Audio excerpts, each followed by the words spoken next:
என்னுடைய பெயர் வாணி. எனது அக்காவின் பெயர் ஜோதி. என்னுடைய வயது 22.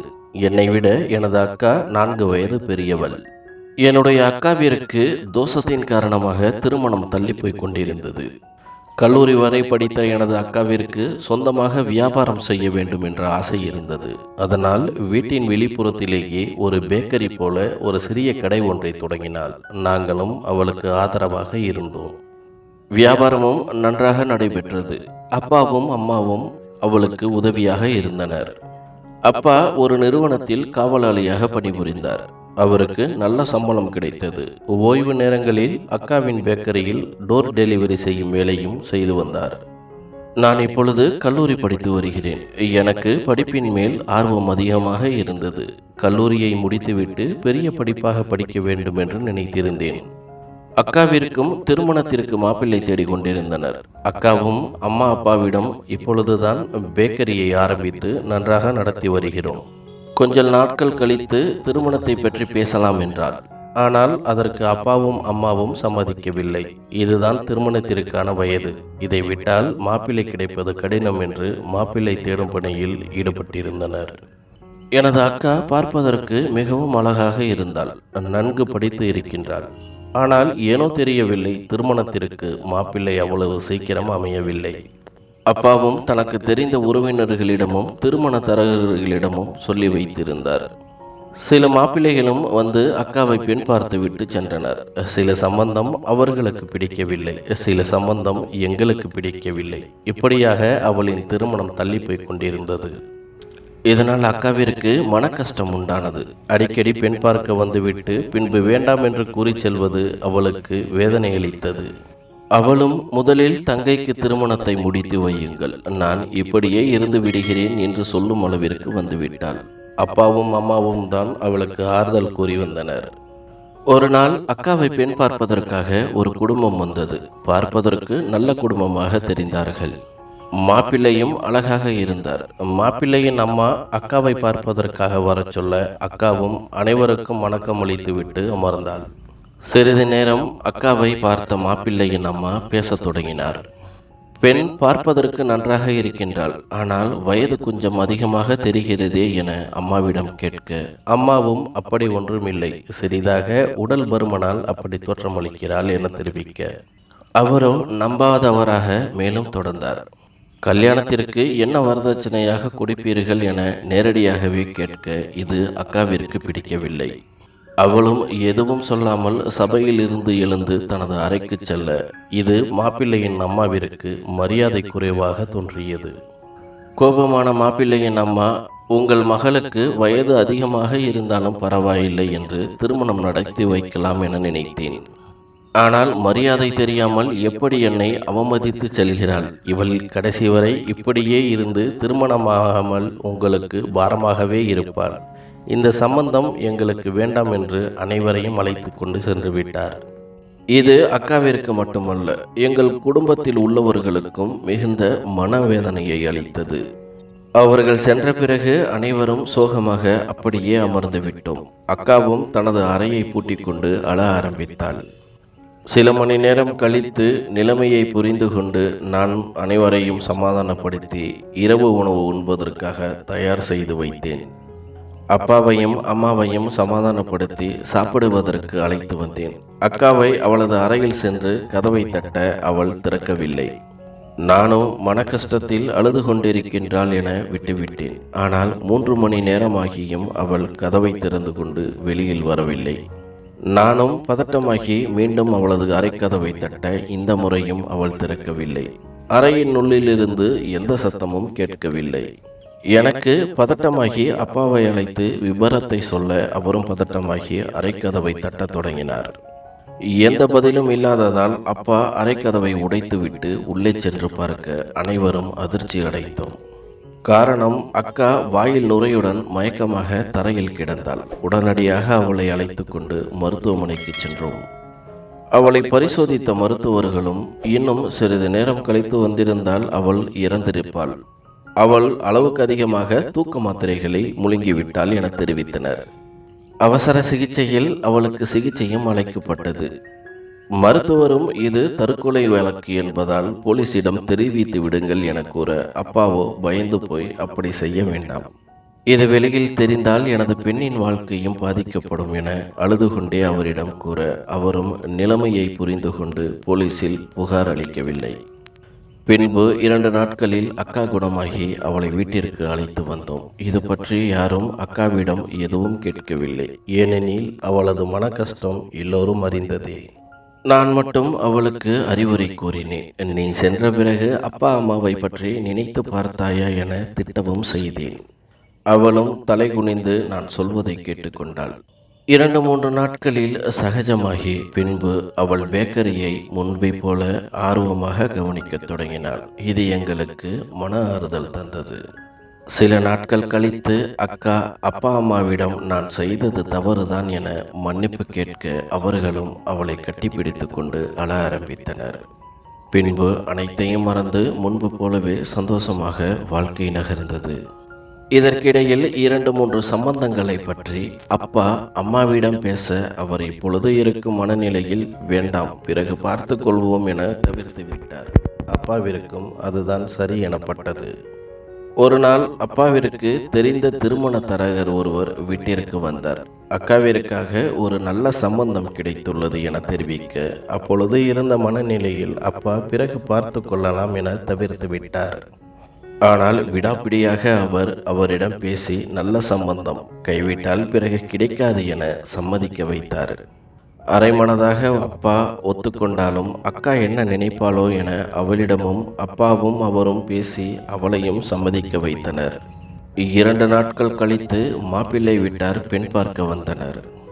அக்காவிற்கும் சரி எங்களுக்கும் சரி இது வழக்கமான ஒன்றுதான். நாங்கள் முழுமையாக இந்த சம்பந்தம் உறுதியாகும் என நம்பவில்லை. வேண்டா வெறுப்பாக அக்காவும் அலங்கரித்துவிட்டு சபையில் வந்து அமர்ந்தாள். மாப்பிள்ளை நல்ல அழகாகவும் நன்கு படித்து மருத்துவராகவும் இருந்தார். அக்காவை பார்த்துவிட்டு மாப்பிள்ளை தனது அம்மாவிடம் ஏதோ கிசுகிசுக்க, அவரும் சிரித்து கொண்டே இந்த சம்பந்தத்தில் எங்களுக்கு முழு சம்மதம் என தெரிவிக்க அனைவரின் முகத்திலும் வியப்பு ஏற்பட்டது. அதை உறுதிப்படுத்துவதற்காக வாங்கி வந்திருந்த பூக்களை எடுத்து எனது அக்காவின் தலையில் வைத்து விட்டார் மாப்பிள்ளையின் அம்மா. அக்கா வெட்கத்தால் சிரித்து கொண்டு வணக்கம் வைத்துவிட்டு தனது அறைக்கு சென்று விட்டாள். நாங்களும் மிகவும் சந்தோஷமடைந்தோம். பிறகு வரதட்சணையை பற்றி பேச, அவர்கள் 3 நாட்களுக்கு பிறகு எங்கள் வீட்டிற்கு வாருங்கள், பேசிக்கொள்வோம் என சென்று விட்டனர். இந்த 3 நாட்களும் அக்கா மிகவும் சந்தோஷத்துடன் காணப்பட்டாள். நாங்களும் 3 நாள் கழித்து மாப்பிள்ளை வீட்டிற்கு சென்றோம். வீடும் பிரம்மாண்டமாக இருந்தது. நல்ல வசதி உடையவர்களாகவும் இருந்தனர். மாப்பிள்ளையின் அம்மா அன்பாக வரவேற்று நல்ல முறையில் கவனித்தார். பின்பு அவர் அப்பா அம்மாவை அழைத்து, நானும் வியாதியால் மிகவும் கஷ்டப்படுகிறேன். எந்த நேரத்தில் என்ன நடக்கும் என்று சொல்ல முடியாது. உங்களால் எவ்வளவு சீக்கிரம் திருமணத்தை நடத்த முடியுமோ அவ்வளவு சீக்கிரம் நடத்தி வைத்து விடுங்கள் என தெரிவித்தார். அம்மாவும் அப்பாவும் ஒருவருக்கொருவர் பார்த்துவிட்டு அவரிடம் கொஞ்சம் சமயம் வேண்டும், இப்பொழுது இருக்கும் சூழ்நிலையில் எங்களால் வரதட்சணை ஏற்பாடு செய்வது சற்று காலதாமதம் ஏற்படும் என தெரிவித்தனர். மாப்பிள்ளையின் அம்மா, எங்களுக்கு வரதட்சணை எதுவும் வேண்டாம், உங்களின் பெண்ணை கட்டிய புடவையோடு அனுப்பி வைத்தால் போதும், பணத்திற்கு எங்களிடம் எந்த குறையும் இல்லை. திருமணமும் பிரம்மாண்டமாக நடத்த வேண்டும் என்று அவசியம் இல்லை, சீக்கிரம் திருமணம் செய்து வைத்தால் போதுமானது என அவர் தெரிவிக்க, அவரின் பதிலை கேட்டு அப்பாவும் அம்மாவும் மகிழ்ச்சி அடைந்தாலும் தங்களுக்கு என்று ஒரு கடமை உள்ளது, வரதட்சணை இல்லாமல் எப்படி திருமணம் செய்து வைப்பது என அவரிடம் கூற, அவரும் வரதட்சணை வேண்டாம் என்று முற்றிலுமாக மறுத்துவிட்டார். எனது அப்பாவும் அரைகுறை மனதாக சம்மதித்து அந்த வீட்டை விட்டு வந்தோம். அம்மாவும் அப்பாவும் மாப்பிள்ளை வீட்டார்கள் எவ்வளவு நல்லவர்களாக இருக்கின்றார்கள் என பெருமையாக பேசிக்கொண்டார்கள். சில நாட்களிலேயே திருமணத்திற்கான அனைத்து ஏற்பாடுகளையும் செய்து கொண்டிருந்தோம். அவர்கள் சொன்னது போலவே பக்கத்தில் இருக்கும் ஒரு கோவிலில் மிகவும் சாதாரணமாக திருமணம் நடைபெறுவதாக இருந்தது. திருமணத்திற்கு அக்காவை அலங்கரித்து கோவிலுக்கு அழைத்து சென்றோம். அக்கா மணப்பெண் அலங்காரத்தில் தேவதை போல காட்சி அளித்தாள்.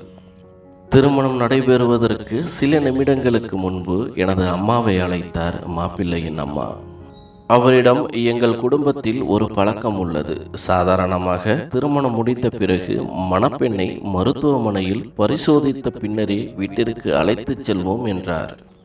எனது அம்மாவிற்கு இது வித்தியாசமாகப்பட்டது. நீங்கள் ஏன் இதை பற்றி முன்பே சொல்லவில்லை என கேட்க, அவரோ நான் தரகரிடம் சொல்லிவிட்டேன், ஆனால் அவர் உங்களிடம் சொல்வதற்கு மறந்துவிட்டார் போல என்றார். உடனடியாக இதை பற்றி அப்பாவிடம் தெரிவிக்க அவரும் வந்து என்ன ஏதுவென்று கேட்க, இப்பொழுது மாப்பிள்ளையும் சேர்ந்து கொண்டார். எங்கள் குடும்பத்தில் உள்ளவர்கள் அனைவரும் மருத்துவர்கள் மற்றும் பணக்காரர்கள். பெண்ணிற்கு ஏதாவது குறைகளோ அல்லது வேறு விதமான வியாதிகளோ உள்ளதா என சாதாரணமாக சிறிய பரிசோதனைகள் தான், மற்றபடி வேறு ஒன்றும் இல்லை என்றார். எனது அம்மாவிற்கு கோபம் வந்து அவர்களுடன் வாக்குவாதத்தில் ஈடுபட்டார். பிறகு அப்பாதான் அவரை சமாதானம் செய்து, எங்கே திருமணம் இதனால் நின்றுவிடுமோ என பயந்து பரிசோதனைக்கு சம்மதித்தார். இதில் யாருக்கும் உடன்பாடு இல்லை. வேறு வழியின்றி நாங்களும் சம்மதிக்க நேர்ந்தது. இன்று திருமணமும் நல்ல முறையில் நடைபெற்றது. அவர்கள் சொன்னார் போல மாப்பிள்ளையின் உறவினர்கள் அனைவரும் ஒரு வண்டியிலும், மாப்பிள்ளை பெண் அவரது அம்மா ஒரு வண்டியிலும் புறப்பட தயாராயினர். எங்களிடம் ஒரு மருத்துவமனையின் பெயரை சொல்லி அங்கே சென்றுவிட்டு நாங்கள் வீட்டிற்கு சென்று விடுவோம், அங்கு வந்து விடுங்கள் என கூறிவிட்டு சென்றனர். நாங்களும் சரி என்று வேலைகளை முடித்துவிட்டு மாப்பிள்ளையின் வீட்டிற்கு சென்றோம். அங்கு சென்று பார்த்தால் வீடு பூட்டியிருந்தது. ஒருவேளை மருத்துவமனையில் இருந்து இன்னும் வரவில்லையோ என நினைத்து நாங்கள் அவர்கள் குறிப்பிட்ட அந்த மருத்துவமனைக்கு சென்றோம்.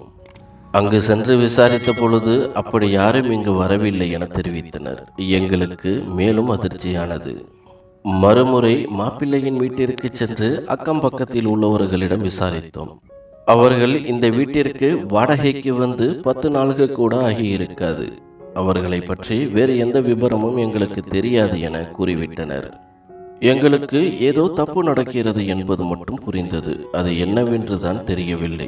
உடனடியாக கல்யாணம் ஏற்பாடு செய்த தரகரை பிடித்து விசாரித்த பொழுது அவரோ மாப்பிள்ளையின் வீட்டார்கள்தான் தானாக வந்து உங்களின் பெண்ணை பார்க்க சொன்னார்கள், அவர்களை பற்றி வேறு எந்த விபரமும் தெரியாது என கூறிவிட்டார்.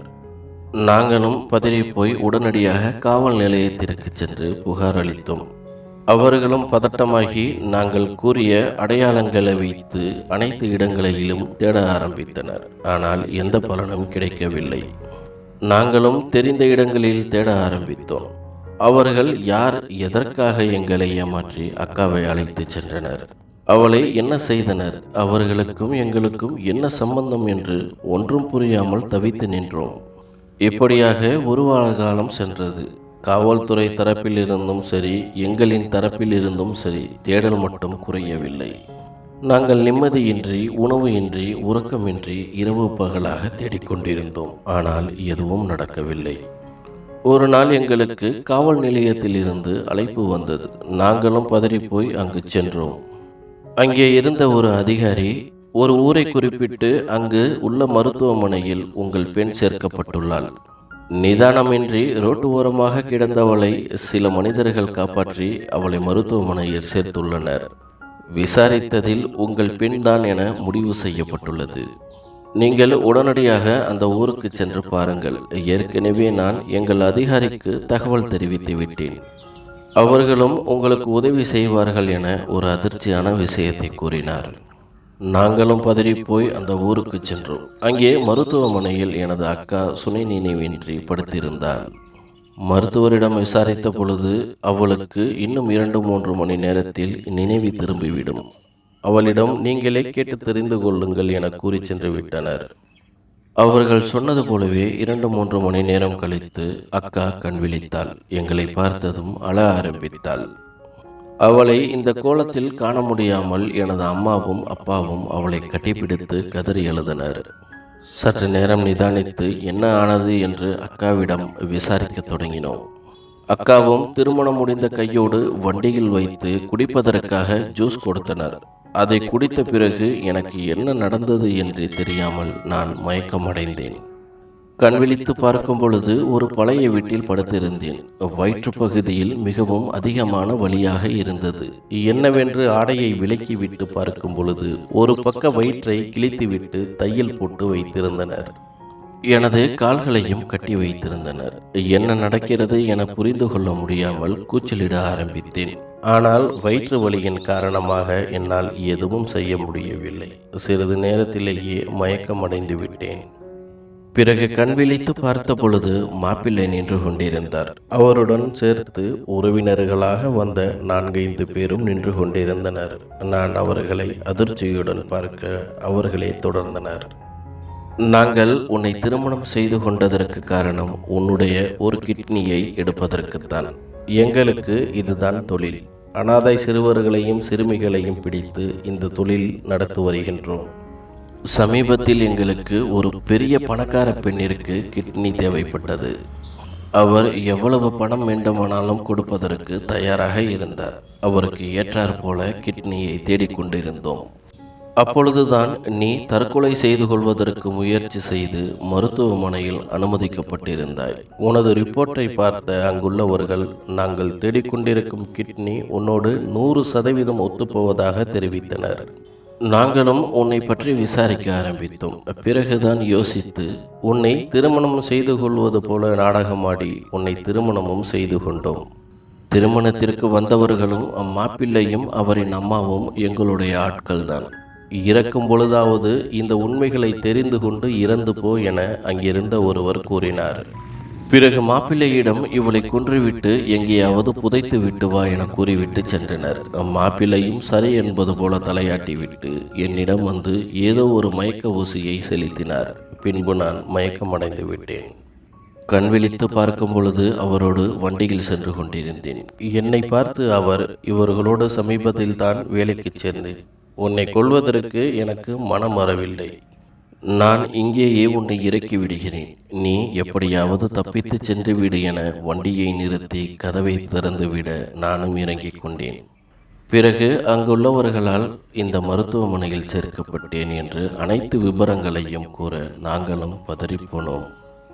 இதே விபரங்களை அங்குள்ள போலீஸ் அதிகாரிகளிடம் கூறினார். அவர்களும் அவர்களை பிடிப்பதற்காக தீவிரமாக தேடத் தொடங்கினார். சில நாட்களிலேயே அக்காவை அழைத்து கொண்டு வீட்டிற்கு வந்தோம். ஆனால் முன்பு போல எங்களின் வீட்டில் சந்தோஷம் இல்லை. அனைவரும் எப்பொழுதும் சோகமாகவே காணப்பட்டோம்.